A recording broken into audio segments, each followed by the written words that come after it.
And it's been fantastic to listen to. Ben Edwards, David Coulthard, Gary Anderson. Thank you all for guiding us through a championship that has ended with Sebastian Vettel, not only the youngest ever triple world champion, but a man who's now in an elite club with just Michael Schumacher and Juan Manuel Fangio. These are celebrations as history has made here at Interlagos, and we should also spare a thought for this man. He did everything that he needed to do, Fernando Alonso. A podium was the request from the team, but Sebastian Vettel bringing the car home in 6th place and then a little impromptu run along the pit straight means that he's the world champion, and that was a wonderful shot, wasn't it? The 7-time world champion congratulating the triple world champion as the news sinks in for Fernando Alonso. Wonderful shot, Eddie. Well, the Michael Schumacher one definitely caught my attention. I never thought I could ever see that.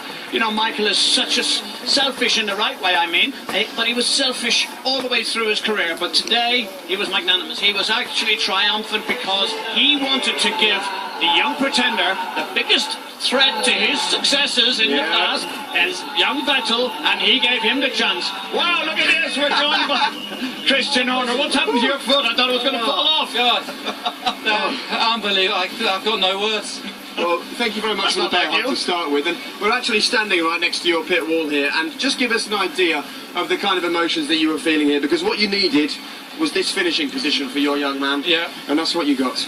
It's unbelievable. I mean, getting turned around at the start, and you know, then fighting his way back into it. Then the rain came, then his radio stopped working, so we couldn't really communicate with the car.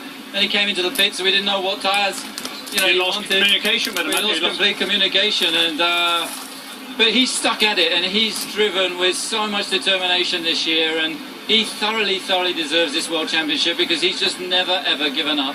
What was the most nerve-wracking moment for you? Was it Sebastian being spun round right at the very start of the race, and we can probably have another look at that now because it turned the race on its head, or was it when you pitted and then had to suddenly re-pit with different tyres? Well, you know, when you got turned around at the start, I thought that was it because you knew Alonso was going to be on the podium.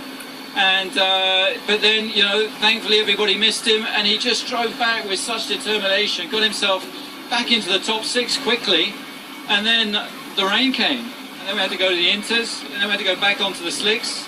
And it was just maximum stress all the way through that race. But everybody kept their cool, particularly Seb in the car. And but, you know, congratulations to Fernando. He's driven brilliantly this year, and that's what makes this championship even more, you know, worthy, is that he's been up against one of the best.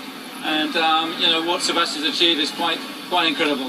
What you have, little banker up your sleeve in Webber, he was positioned right there, ready to take an instruction from you. What were you going to say to him if you needed him to move back? Well, Mark was good because he let him go. You know, he let him go very early on after they changed onto, I think, onto the Inter tyres. And, you know, Mark played very much the team game today. And, you know, he's a big part of this team. He's a big part of what we've achieved in the constructors. And, you know, they're probably the most successful combination in, you know, recent history. And what they've done is incredible for the team. But behind the scenes, it's what you don't see here is what goes on back in Milton Keynes. The hours, the dedication, the hard work from all the men and women, you know, behind the scenes. They put so much into this, and they thoroughly deserve everything that we've achieved today. Well, Christian, congratulations from all of us here on the BBC. It's been wonderful watching this story, not just this year, but for the past 3 seasons. You are the triple Constructors and Drivers World Champions. Well done. Thank you very much, Jake, and thank you, because you've done a great job. I know you're going off to a much lesser sport next year, but we'll miss you. I was waiting for that one. We'll miss you. You've done the BBC proud. Speak for yourself, Christian. You know, Speak for yourself. I guess we still got Eddie. Today is not about me. Today is about your young driver, Sebastian Vettel, who knows what it takes to be a world champion. He's got the 3 things in his locker to be the best. Take a look.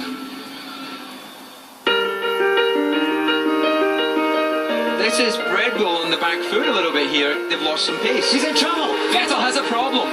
Stop the car. We need to save the engine. Stop the car. Drive-through penalty for Sebastian Vettel. What is he doing? He's stopping all the time. Vettel in trouble. Alonso leads. Major dramas here. Alonso's out. Hamilton's out. Real drama. A great recovery. He was 11th on the grid. Vettel finishes 2nd. Hamilton's in trouble. His World Championship hopes are disappearing. You beauty, Seb. Well done. Is that Alonso? What a drama this is for the championship leader. Yes, baby. Sebastian Vettel has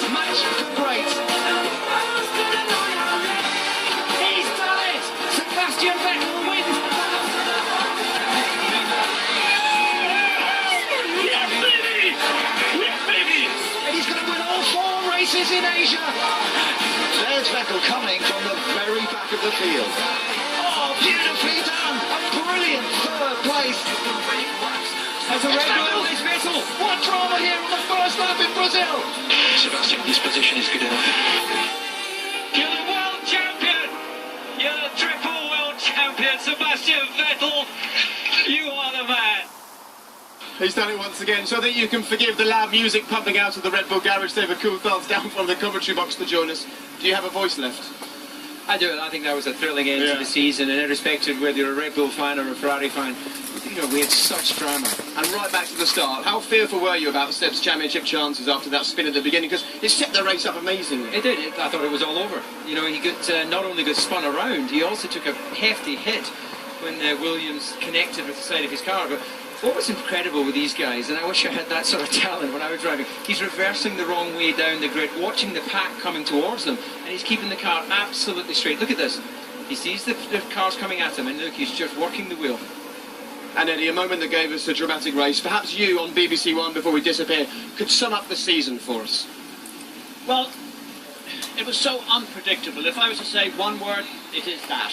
It was unpredictable from the start, 7 times different winners at the beginning, and culminating in probably one of the greatest races we've seen in modern life. Okay, Eddie, David, thank you both very much indeed. Just to let you know that you can, of course, see the highlights of this race, and there are plenty of those a little bit later on tonight, right here, courtesy of the BBC. That's at 7 o'clock on BBC 3. And we return next year. The 2013 season will be live.